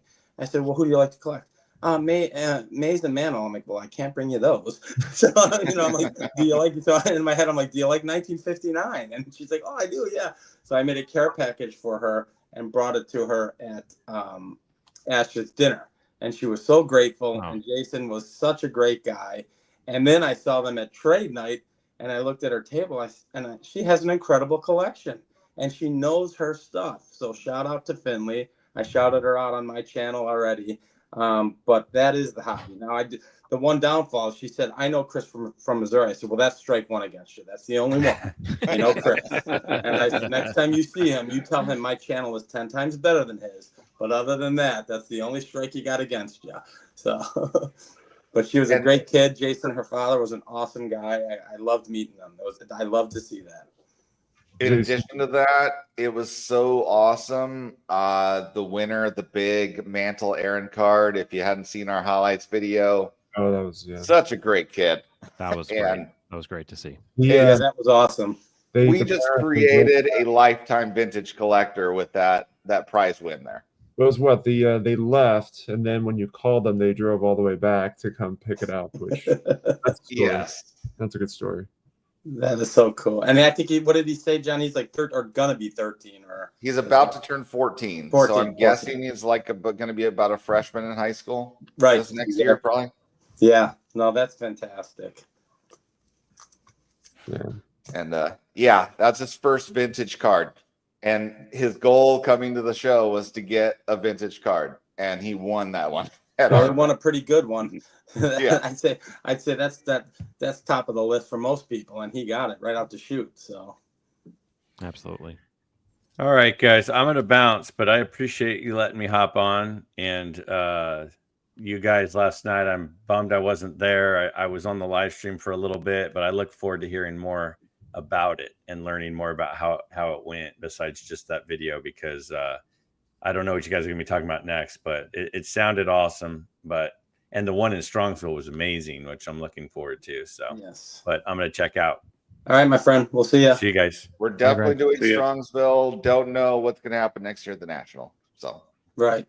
But I will say this: the one thing I did want to add about the trade night, I came in a little bit later. The line was long. I don't have the patience to wait, so we waited for it to die down. I came in around 6:30, I think, is when I got in there. Maybe a little later than that. And everyone was already picking stuff up, and the things that were in the room were blowing my mind. Scott got a monster card. Matt, the card store, he got a monster card. Oh. There were a few tables away from the vintage corner, and one guy had a table that was just insane. What he had sitting at the table. Mike there got we a go. Picture of her too. That's awesome. That's awesome. Phenomenal. So What a great she kid. made the rounds. Yeah, she would. So when Sammy was you guys were getting ready to draw at 9 o'clock, she ran up to the table. She said, "I need to be right here just in case." So she wanted to hear it in case it was her. So, but yeah, I was stunned with what was in that room from a vintage aspect. It covered all budgets. I mean, you had the standard, raw or ungraded cards that you could pick up for a couple bucks to multi, $10,000 to $20,000 cards. Well, somebody brought a Ramley Walter Johnson. Yes. Yeah, exactly. It was insane. But yeah, I think it went off, despite everything, as you guys said earlier, I think it went off tremendously well. And I got to hold the 1869 Cincinnati Red Stockings card there too. Yeah, he came up to the registration table and showed that to me, and I was like, "Oh man, that's crazy." Is that the one that the first baseball card ever? Is that one? Yeah. Yes. It was only I looked it up on the way when I was taking a cab home. I was looking it up to see what the pop report was, and I guess it's about, I don't know, there's two variations, like a bigger and a smaller one. So it's like, I don't know, 10 to 12 of them exist in the world. Not Amazing. Just that's yeah. That's crazy. But I'm kind of glad. So just to go back to TradeNet for a second, I was really glad that I was able to kind of get an opportunity to move around and kind of see what everybody had. I actually did make a pickup at TradeNet. That's right. Yes. Yeah. So I was walking around and I saw this guy had a bunch. First thing that caught my eye was the 72 Venezuelan stamps, and he had a Gibson. And I was like, oh, I just picked up the 72 Seaver Venezuelan. And the guy looked up at me and he goes, "Sammy?" And I was like, "Oh yeah, I bought it from you, didn't I?" This guy, his name is Wayne. He's out in Arizona, and so he had a whole bunch of these 72 Venezuelan stamps, and I got the Seaver from him. But on his table, man, he had the Seaver 77 Venezuelan stamp. And it's an SGC3, and it's I looked it up not too long ago, and it's the highest graded copy, which is kind of cool. Not too many of these exist. It's like it's got awesome. Like back, and this kind of accomplishes the quadfecta, man. The O-Peachy, and you got the cloth and the tops. I don't think there's anything else outside of that I'm familiar with, but yeah, this was a nice pickup. Nice to see that guy again, and. I picked up a bunch of other stuff. I didn't pick up a Seaver, and I figured, man, the Seaver's gotta be included in the mix. You know what I mean? That is it's the 77 Seaver Rainbow. Now you got all four, right? Yeah, That's man. the ultra modern. Hey, it's the rainbow. I got to complete. Now you just got to do the Maddie Rainbow. Oh, you're out of your mind. Yeah, that E98 Rainbow is a little expensive. Right. Yeah, no. All right. Well, he went big first, so Yeah, he did get the hardest one first. The big one. Yeah. So this one was Tony E-Trade's table. It's funny because I'm not saying he had this buried in the table, but he had this kind of tucked away because he was highlighting he had two other E98s. He had one in a 7, or the green one in a 7, I think a red, or I can't remember if it was red or blue. I'll say blue. It's like a blue one and like a 4.5. And so I asked him, not thinking the answer was going to be no. I said, "Hey man, do you have E98s in a low grade?" And he was like, "Yeah, actually I do. I have this one."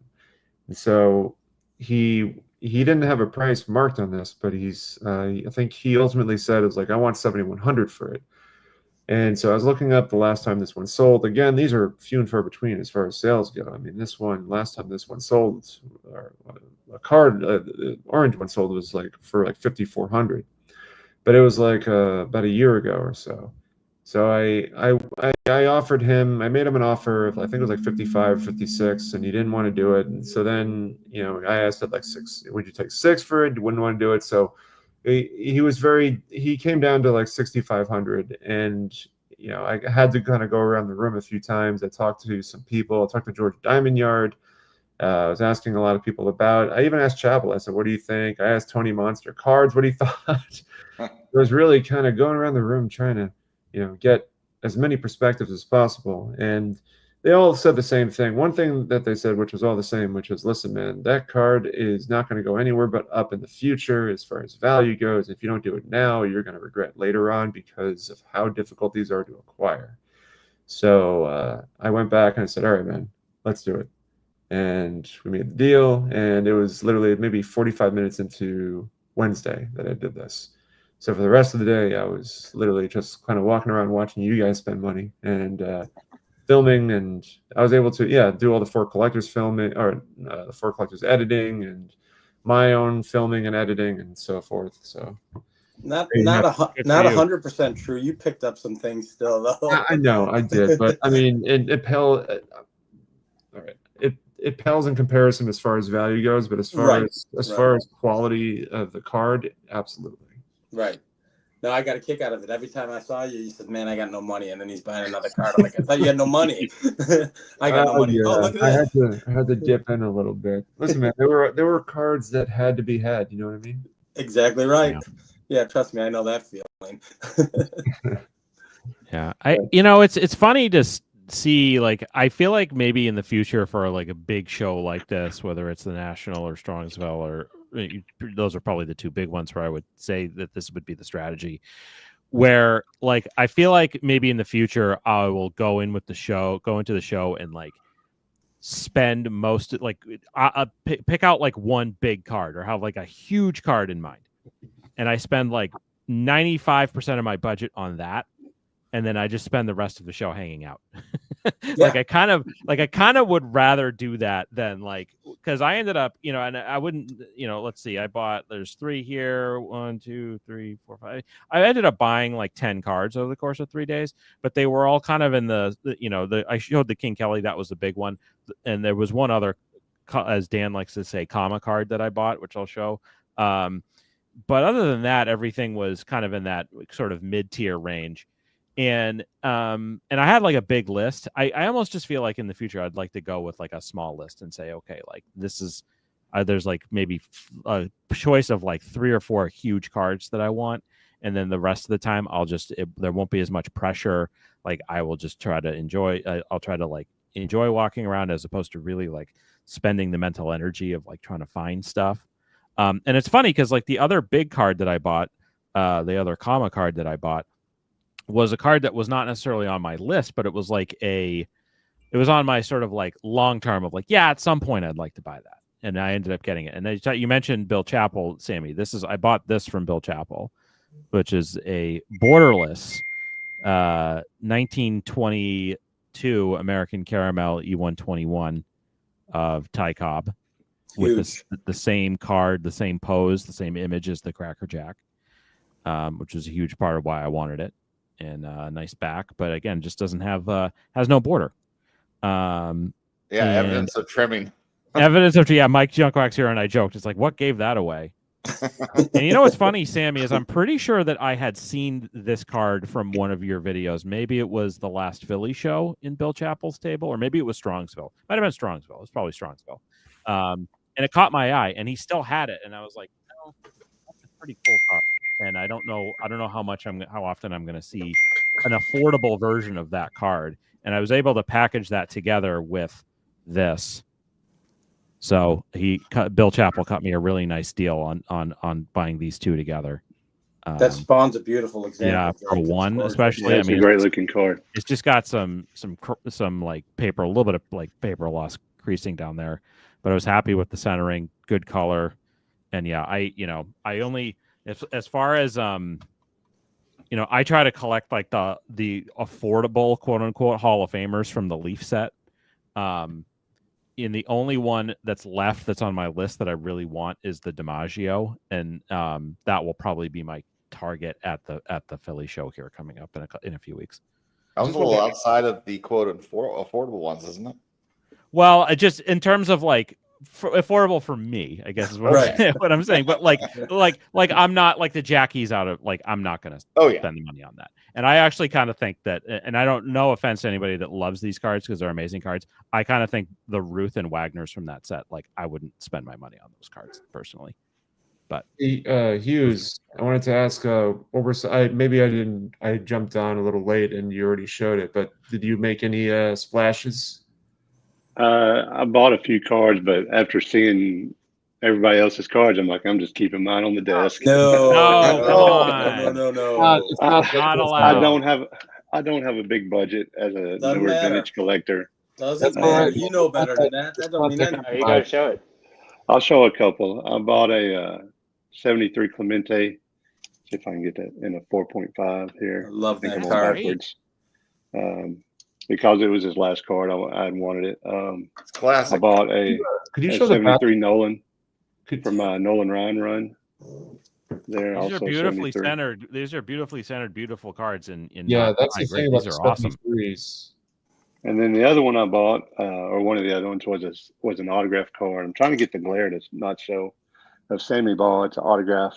That's good. Oh, that's long great. story there that I will. I'll do a video on that in the future of why I bought that. But I got to meet him and talk to him, back in the early 2000s when I was in college, and went out to his house and sat there and visited with him for an afternoon. And so it was just a lot of fun. So that's why I had been looking for a Sammy Ball autograph. So those are my three bigger pickups, if you will. Compared to y'all, that's not much, but those are great. That's right up my alley.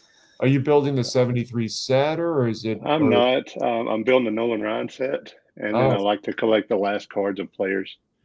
So that's awesome. So I like that. Pulled mine off the wall. Clubbies. Oh, there you go. So I'm really big into numbers and stats, and I like to look at the backs of cards and look at their career numbers. And so if I can get, and plus last cards are not going to be as expensive as first, second, third year cards. I love that. I love that idea of enjoy collecting them. last cards. That's You're great. the Bill James of collecting baseball cards. Right. I have no clue who that is. Statistics. Right. That's what I like. Look him up. So, He's cool. I will. I definitely will. So anyway, those are the three. Sammy, I wanted to show you this because I know you're a Mathewson collector. Do you know this one? I've seen it before. I've seen it come up here and there. Remind me a little bit about the history of that. It's the 1915 Park Premium. It was in park only for the baseball magazine. It was for 1 month. I think it was April, and you could get the magazine in the park. And the month after, I think, was Honus Wagner. Wow. So, and this is just the color premium. It was by J.W. or J.F. Kernan, who was doing a lot of the illustrations for Baseball Magazine at the time. He did a great one of like Walter Johnson as well. I highly recommend if you see one, I think you would just love to add it to your collection because I know you love those Mathewsons, Oh, absolutely, and you can't get enough. Yeah. Love how the red warm-up jacket is just draped right over him. Yeah, it's a beautiful one. Beautiful one. Yeah, I love that. It's oversized. So I appreciate you sharing that because now my pocket's going to be empty again. Yeah, the Mathewson you just got is crazy. The registration's beautiful with that orange. Thank you, It's man. I appreciate Mets it. colors. Mets colors. You can't go wrong. It's very true. That's ultimately what the Mets were born out of the ashes of the New York Giants, right? So, Sandy, is the M101-2 ever on your radar? what's that? The M101-2 sporting news, like the supplements, the big ones. Yeah, but those are pretty pricey, right? Well, I think what you just landed there. I believe it's under that. It's under that. But that kind of spending power only comes maybe like once a year, So, mine's never come. That spending power has never been here. I appreciate David jumping on, man. That was like yeah, that's awesome. Yeah, very cool. I appreciate that, David. Thank you for sharing that, man. Yours looks phenomenal. I know you're not here anymore, but appreciate it. Well, I'm sure he's still watching them. Yeah, of course. He's still. I mean, like not. Yeah. Visually here. Exactly. Oh, we had a question here. I wasn't aware of this happening. Sorry if you've already answered, but what's your take on the giant screen of Whatnot breakers smashing packs and breaks? I don't even pay attention to it, to be honest. I saw it. I walked through, and I am a frequenter of Las Vegas. Most of the guys on this already know I love to play poker, so I go to Vegas quite a bit. And that screen reminded me of going to the sports book at Circa. I mean, it's one step away from being a casino. You have the large spinning wheel. You have a sports book board. I don't know how much closer you can get to making that area a casino. I mean, it's right on the edge. So well, that whole breaker area, it's like either Brofest or Booth Candy. Right, correct. Yeah, 100%. I mean, everything about it nightclub is Vegas. vibes, and that's what Vegas is, right? It's either you go to the World Series of Poker, it's a bunch of guys with backpacks, just like the National, walking around. But and if you go to any casino, there might be some bar candy, right, as opposed to booth candy. It's the same thing. You got to see the video that Mangini did with Rick, and they get to the they get to the section where the breaking is happening. Oh, Sammy, freeze up. Oh, did I freeze up? No, I can say no. It's fine on my end. So I think Jason might be having a problem then. They get to the area where they're doing breaks, and Rick has a complete the get off my lawn moment, and it was awesome. He goes, you look at this place. It's like an amusement park. What happened? and yeah, I saw that too, and I thought it was really funny. I mean, different strokes for different folks, and like the National, I do feel like, the good thing about the National to me is that there is space for everybody there of what you like and what you're into. But man, like they're certainly appealing to the kind of demographic that does not really the vintage crew is not really doesn't appeal to us, I guess I would say. Right. But and I don't know. We can get into the whole discussion about repacks. I feel like breaking is like almost passe now. Right. It's like now, it's all about repacking. It's much more about repacks. And I think that there's been so much discussion about the gambling aspect of the hobby, but it's just buy find a Minoso rookie and buy it. Like right. Exactly. Well, it's just discouraging that it feels like the casino is the loudest voice in the modern side, as opposed to the folks like Micah or Big Scott in our community that like modern cards, or Dylan, or the guy we had in Hobby Palooza, Brett McGrath, is totally in the modern world but loves the cards. But I think, like, even so, at the end of the day, once again, we're talking big corporation. How are they going to make money? You're walking that fine line as almost to the point where you're purposely making it that way, and I think it's dangerous. I kind of think it's kind of a dangerous game that they're playing. We can get into. I won't get into it too much, but even the scarcity of the numbered cards and the variations and the false scarcity and how it can plummet based on what happens in the real world, like Wander Franco. I mean, those are all issues that, some people are going to go beyond their means because they're seeing all this hype. They're going to go beyond their means, and then the market's going to crash. And it's no different than someone thinking they're going to make $1 million in Las Vegas and losing their house. It's the same thing. So it's a precedence that, and I enjoy going to Las Vegas and I play poker, but it's not something I want to teach 11-year-old kids to do, right? Make your own decision when you're 21, 22, or 23. So it's a fine line, and I think they're right on the edge of crossing it corporately, in my opinion. Anybody know what the Banty red cards are? No idea. All right, guys, I gotta head out. But all right, Sammy, we'll see you, man. See you, Sammy. Yeah, so it's just a scary thing, but we'll see. To your point, Jake, you're right. The National does provide that. There's a space for everyone, and I do like that. I just think the whole ultra modern industry is going in a manner that is slightly dangerous on what we're teaching young kids.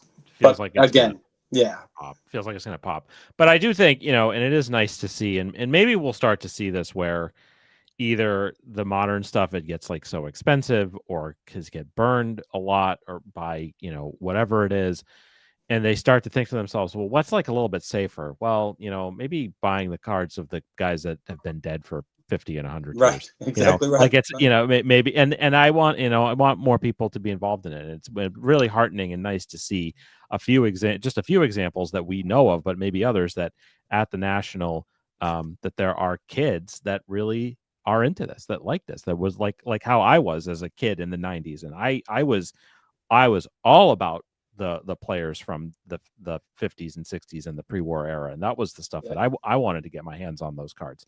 And I was an outlier, Right. but like it, and I'm sure that the kids that we've talked about tonight were outliers too, but it's nice to see that they are out there, and hopefully there'll be more. Yeah, and I think it's so important to help support that. All of us, that's kind of, bring it forward, carry it forward. If you see that, encourage. I think it's awesome. I did not notice the lone booth myself, Michael. I was too focused on the sparseness of the SGC booth to notice around it. Oh, so they got a loan officer right next to the casino. Apparently, I guess a loan pawn booth shop now. Yeah, that's a great idea to borrow money to buy cards that Right. in most cases are going to go to zero. Right. Exactly right. That's insane. That's absolutely insane. Well, gentlemen, I'm going to head to John. I appreciate you letting me jump on, my friend. Well, I was about to wrap it up here. Okay. So all right, go ahead. Let's end it on a positive note. One more like best highlight of the show item from everybody on here. So, one card? Or not it doesn't have to be a card, but just anything that's a positive thing. Yeah. So you can go first, Jake. I'll let you go first. I mean, just there's so many positive things. I think we have talked about a lot of negative stuff tonight, but like the best thing, and I got some good feedback on my last video. Like, for me, going to this national was a big goal for a long time, because for the last 11 months, I've dealt with some pretty significant health issues. I've had 2 major surgeries, including one that was just over 8 weeks ago, and this was just a big milestone for me, and it lived up to my expectations. They got great cards. I had an amazing time, and I got to spend time with great people. And so at the end of the day, that's all that matters, and is that I was able to go, and it was wonderful. And I want to thank everybody here that I was able to meet and spend time with that helped make that happen. So I'm going to echo Jake there. I'm going to echo Jake's comments because, like him, it was my first national. It was just, you can buy cards anywhere. You can buy them on Facebook, eBay, shows, local shows, whatever. It wasn't really about the cards for me. And I know I've said that in my previous videos. It was about meeting people and just getting to be around fellow collectors. I mean, it didn't matter whether you collected 1800s, pre-war, smaller, high-end stuff, modern. I mean, it was just something for everybody. And everywhere you turn, there was something different, it seemed like. So I really enjoyed just meeting all you guys, and thanks for that. And thanks for welcoming new guys into the community. I know some people, some of the areas of the hobby don't do that. But to be welcomed in like I have been over the last, couple of weeks and couple of months has been real refreshing as a new person into this aspect of the hobby. Awesome. Yeah. No, I mean, along the same lines, it's all about community. That's what we do. I will say, we did go negative for quite some time there. The national overall, I thought they improved on a lot of the things that they failed on in 2023. So, the air conditioning was working, the Wi-Fi was there. There were some lines, but other than that, I think it was an improvement from 2 years ago. There were some disappointing factors based on the new way that we're working or who is taking over at this point in time.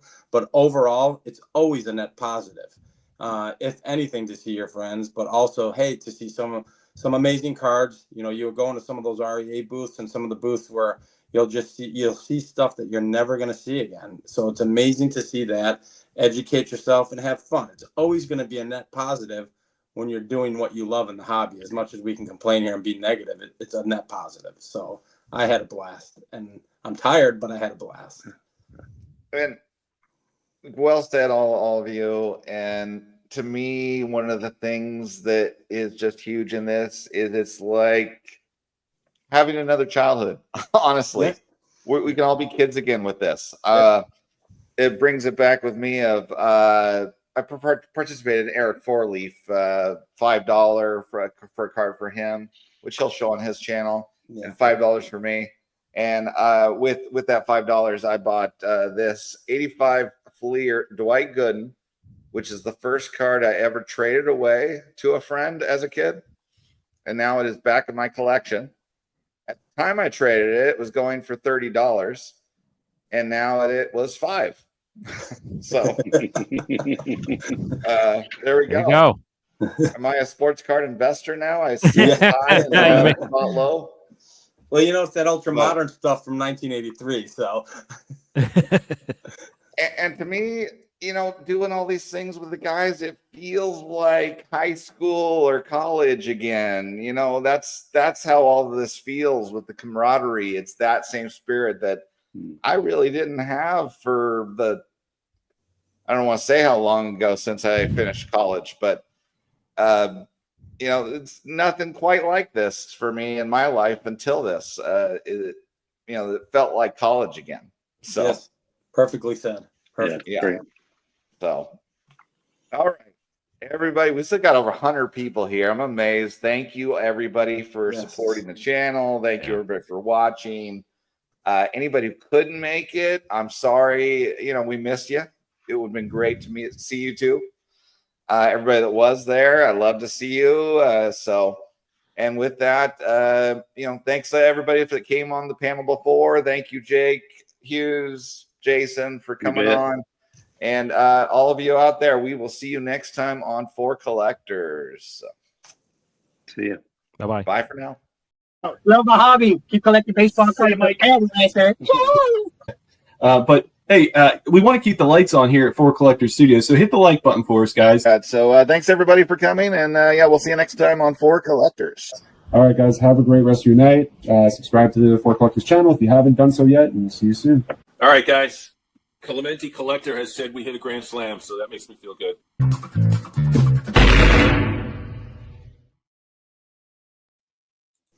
All right, I can see the other guys.